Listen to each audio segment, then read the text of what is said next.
అరే టికెట్ అంతా ఈజీగా దొరికినప్పుడు అర్థం చేసుకుని ఉండాల్సిందిరా. ఓ షిట్, కెమెరా రికార్డింగ్ అవుతుంది. Hi guys, I'm unpredictable. Okay, Game Changer movie రివ్యూకి వచ్చేద్దాం. గేమ్ చేంజర్ మూవీ ఎలా ఉంది అంటే చాలా బాగుంది అని నేను అనను. It's an average movie. ఎవరి కోసం చూడాలి మూవీ అనుకుంటే శంకర్ డైరెక్షన్ కోసం అంటావా? Not up to the mark. Okay, చూసుకోవచ్చు. కొన్ని రామ్ చరణ్ పర్ఫార్మెన్స్ అంటావా? ఓ భీభత్సమైన పర్ఫార్మెన్స్ రోల్ అంటే అది కూడా లేదే. సినిమాటోగ్రఫీ, ఫైట్స్, యాక్షన్ ఇవన్నీ కామన్. ఇవన్నీ అంత డబ్బులు పెడుతున్నప్పుడు చేస్తారు, పని చేయకుండా ఎలా ఉంటారు?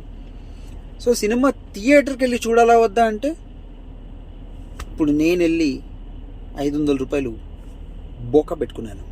సో మీరు మీ ఒపీనియన్. ఓకే, నేను చూస్తే ఏమైంది, 500 పోతే పోయినాయి, ఒక సినిమా చూస్తాను అంటే రామ్ చరణ్ కోసమో లేకపోతే మీ ఫేవరెట్ యాక్టర్స్ కియారా కోసమో ఎవరికోసమైనా చూస్తా అనుకుంటే చూడొచ్చు. That's your opinion. ఓకే, మీరేమనుకుంటారు? ఒకవేళ సినిమా చూసుంటే నేను చెప్పింది కరెక్టా రాంగా? నేను ఫ్లాప్ హిట్ అనను, డిప్లొమాటిక్గా మాట్లాడతాను.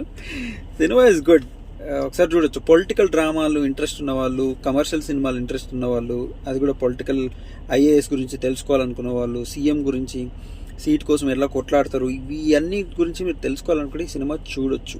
Okay, one time watch. ఒకవేళ నా ఒపీనియన్ రాంగ్ అయితే కమెంట్ చేయండి. ఓటీటీలో చూడొచ్చా, థియేటర్లో చూడొచ్చా? ఒకవేళ మీరు సినిమా చూసుంటే కమెంట్ కొట్టండి. See you guys.